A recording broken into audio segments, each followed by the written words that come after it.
every day is a clean slate from God. And we all have regrets, don't we? Things from our past. We have that video focused mostly on the regrets of the things that were not done, the opportunities not taken.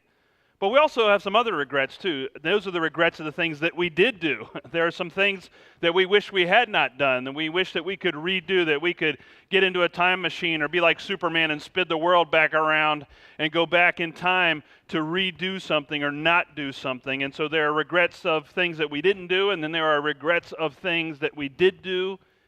And then there are also parts of our past about things that have been done to us by someone else, some hurt, some pain, something from our past where there's been something that's happened that was done to us, not something that we didn't do or something that we did do, but something that someone else did and our lives were impacted by that. And that makes up a tremendous amount of sometimes how we look at our past and how sometimes we allow those regrets and those pains and hurts to actually shape who we are today. That those things start to take over our lives, that we really are all sitting here in some degree products of our past. We have all been grown or not grown. We are all sitting here today in some way, some fashion, formed by our past. Sometimes it's a negative, sometimes it's a positive, sometimes it's success, sometimes it's failure, but we sit here today, this new day, this clean slate, wondering what's in our past and how does our past affect us. Now, when I was going through training to be a life coach, we were trained to listen to an inner voice that people had that we called the saboteur. That we have a way of sabotaging ourselves, that we have a way of sitting out on a limb and sawing off the limb that we're sitting on. We sabotage ourselves. That sometimes the way we've been trained or our past experience has created a way of thinking in us, a way of looking at the world that we don't realize that we're actually sabotaging ourselves. And so when we were going through the coaching training, we learned to listen to that voice within people that was sabotaging them, that was saying things like, you can't do it, you can't change, you missed your opportunity, that opportunity's passed, you'll never get another one. How many people have ever said, I missed an opportunity, I'll never get another one? That's the saboteur. Or, I can't change the sins of my past. I can't change or be different. I'm just going to always be that way. That's just the way I am. That's the saboteur. Or we say stuff like, I can't ever really forgive what that person did to me. I can't ever forgive, or I can't even extend mercy or healing. I don't know if I'll ever be able to heal from that. And so those can'ts are the voice of the saboteur within us. We often phrase it as, we're our own worst enemy. Well, that's what we do to ourselves when we think that way. Yet when we read Romans this morning, when we heard that passage, notice that what Paul said this. He said, therefore, I urge you, brothers and sisters, in view of God's mercy, to offer your bodies as a living sacrifice, holy and pleasing to God. This is your true and proper worship. So what Paul is saying is that, do we have God's mercy in view when it comes to our past? So I want you to think about, in your car. You get in your car every day, something that you do every day. And on the windshield of your car, dead center of your windshield, as you sit in your car, there is a rear view mirror. And that is where you look to see where you've been. You look at what's behind you. You look at your past. So I want you to think about what's in your rear view mirror. What's in your past? When you look at your past, when you look at what's behind you already, when you look at the yesterdays, what do you see? Do you see regret? Do you see missed opportunity? Do you see pain? Do you see hurt? And is that what you see? Because what Paul is saying is that what ought to be in our rearview mirror, what should be in our rearview mirror, is God's mercy about those things from our past. So if you think about God's mercy is like an eraser. God's mercy erases our sin. God's mercy says, it's all right, you missed that opportunity, but today is a new day, and it's a time to take up a new opportunity. Or, yeah, that happened in the past, but you can heal from that. God's mercy helps us to heal from our past hurts and pains. So it's a matter of what's in our rear view mirror, our past, our spiritual rear view mirrors, as how we look at our past and how our past affects us today. Notice that Paul goes on in the verses to say, by the renewing of your mind. Say, change the way you think. Don't conform to the pattern of this world, which is hurt, regret, pain, trauma. But be renewed in your mind. Change the way you think. That's what Paul is saying. Change the way you think about your past. Put God's mercy, apply God's mercy to your past, and look to God's mercy and where God has been merciful to you in your past. I actually see, and through this series, we're going to cover some of the places where God's mercy shows up in our lives in our past. So we're going to look back. But we're going to look back not to the negative, but we're going to look back to the mercy of God. So one of the things, there are three places I see God's mercy at work in my life, and I assume also in your life to some degree if you've experienced God's mercy in these ways. First place I see God's mercy at work in me is through our conversion. Now that means that when we change, when we experience God's mercy, when we looked at the things that we did do in our past, the sins of our past, the mistakes that we made, and have we allowed God to take an eraser to that? Have we allowed God's mercy to forgive us for all of that? Or do we still live in it and let it dictate who we are today? And I believe that when we experience conversion, and that conversion can happen instantaneously for someone, or that conversion can happen over time. That conversion can happen over a season of life. And that conversion happens where we experience God's mercy and forgiveness and grace for the sins of our past. And then the other place I see God's mercy at work in our lives is in our call.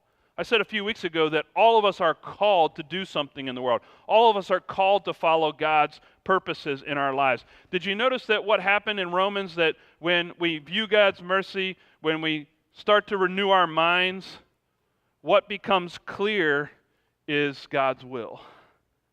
The future becomes clear for us when we view God's mercy, renew our minds, change our minds, and then it becomes clear what God wants us to do. It becomes clear where God is calling us.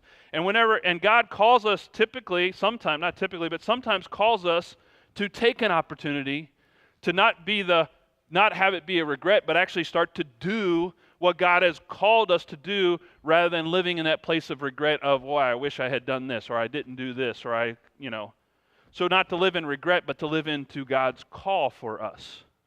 And there's often sometimes fear behind that. We'll unpack that a little bit too. And then the third place I see God's mercy at work in us is our character. Boy, do we need God's mercy when it comes to our character, don't we? And that sometimes what happens is that God uses the pain of our past to actually build character in us. And we'll look at the biblical examples of how God uses our past pain to build our character and to offer us mercy not only for ourselves but for others so that we can heal and make a difference in the lives of other people.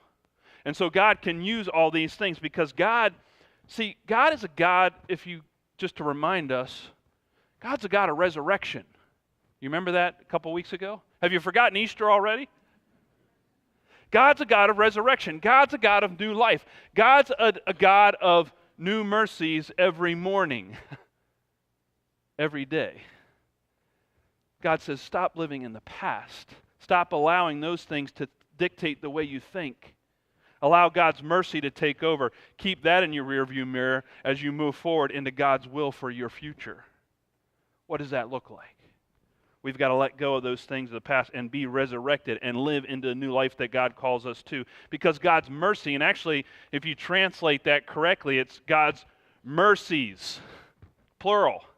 Which means we need more than one. We need a lot of mercies.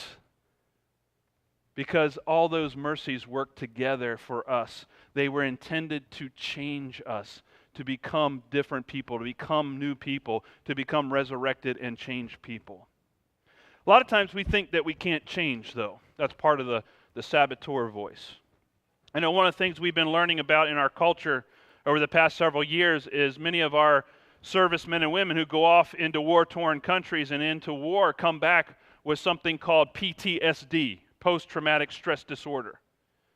And part of that, what contributes to that, PTSD as they come back to the States, PTSD is an acquired fear to a non-life-threatening situation. So they'll come back, someone will come back with PTSD, and they'll live in this culture, and they'll hear a car backfire in the street. And that will trigger in them a fear response. Even though it's a non-life-threatening situation, they go into fear mode, and they think they're back in war. And so that fear starts to take over their thinking. And they begin to respond to the world in fear of their experiences. Now, what happens in war? What happens to a soldier? I don't know. I've never been a soldier in a war, but I do know. I would imagine that these things. What happens is they do things they wish they hadn't done. There are some things that they wish they had done that they didn't do. They have regrets about what they did do, and they have regrets about what they didn't do. That guilt that they didn't do something to help somebody else or didn't do something differently that might have saved somebody's life. They have a lot of regrets.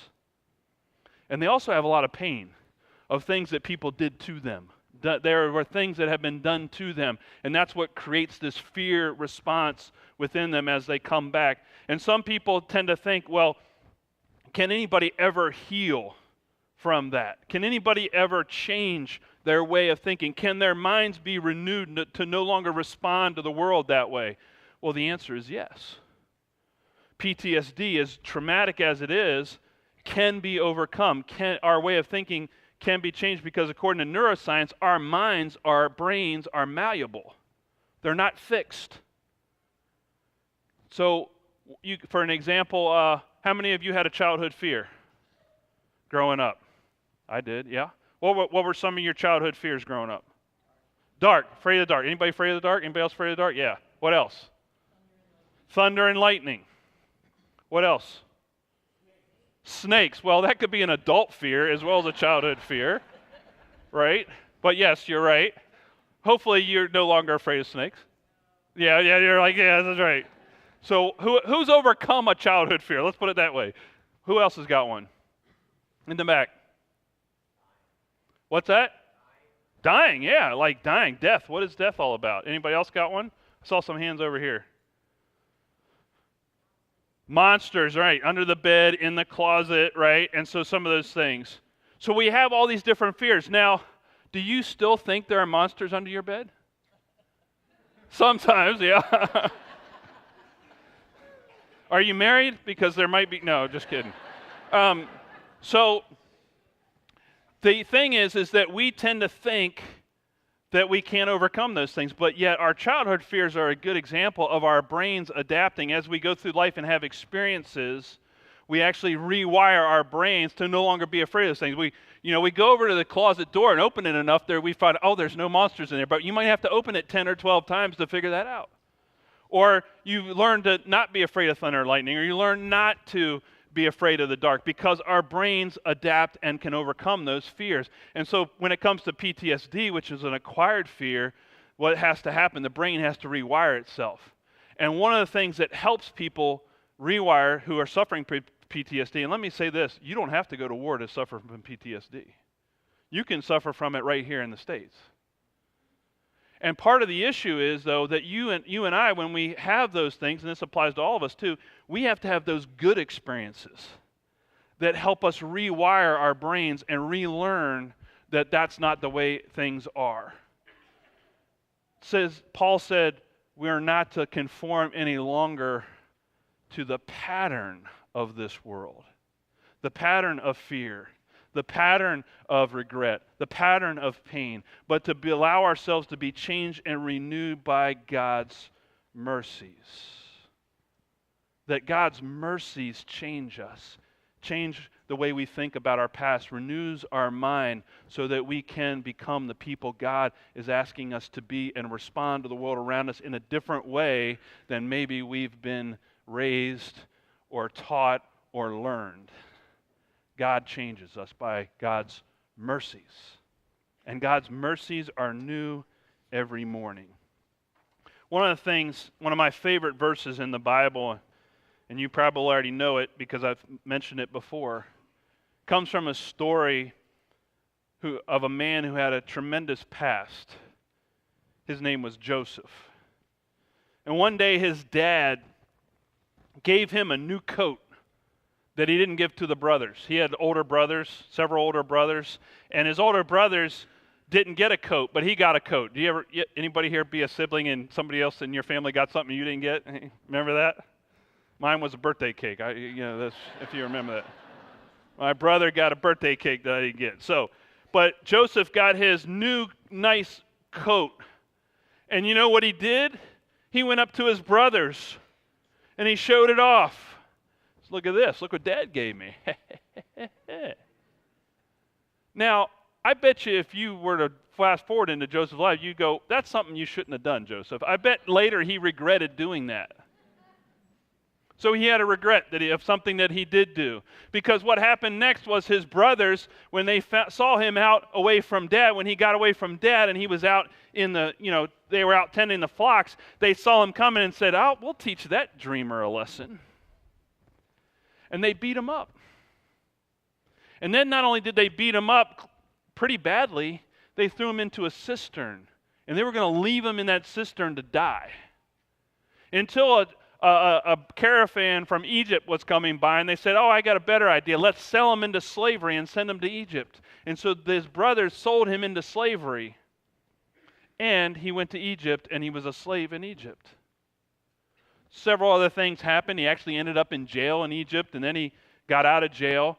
But if anybody had things that he wished he had not done, and had things that were done to him, and had things he wished he had done differently or the not done, or I should have done it when I didn't, it was Joseph. He had tremendous regret and pain in his life. But as he begins to be God's person, the person of God that God called him to be, here's what he says to his brothers. When he confronts his brothers later, during a time of famine, they come to him and he says this to his brothers, the same brothers that beat him up, threw him into a cistern and well, and sold him into slavery. He says this to them, you intended to harm me, but God intended it for good. I want to read that one again. This is why this is my favorite verse. You intended to harm me. So I want you to think about all the things of your past, how you tend to think of it as harm to you. But God intended it for good, to accomplish what is now being done, the saving of many lives. Could it be that the God we worship today, that the God we serve today, is the God of redemption? That God takes the negative, the bad, the harm from our past and transforms it into something good. That's where we are today. Today is a new day. Today is another opportunity for God to change us, to save us, and to help us to be a part of changing the lives of others. We worship a God of redemption. To illustrate that, I thought I'd leave you with this image of recycled art. This is someone who sculpted a chicken out of broken eggshells. This is art, and this proves once and for all that the egg came first. But what I love about this image is that the artist, like God, took all the broken pieces of the shell and put it together into something meaningful and purposeful and artistic. And that's what God does in our lives. God takes all the broken pieces of our past and puts them together in such a way that our lives become meaningful and purposeful, and it's only by God's mercies that can happen. So I pray today that whatever your past is you came in with today, that you are experiencing God's mercies for you to put you back together. Amen.